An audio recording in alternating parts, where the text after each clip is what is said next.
తెల్లారి ఈరోజు పడగ తీయడం జరుగుతుంది.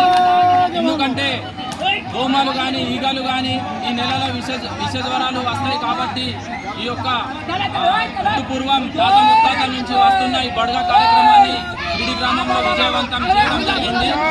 కాబట్టి ఈ రోజు నుంచి విష జ్వరాలు మరియు రోగాలు అన్నీ తొలగిపోవాలని అందరూ ఈ యొక్క బడగ రోజు బడగ చేయడం జరుగుతుంది.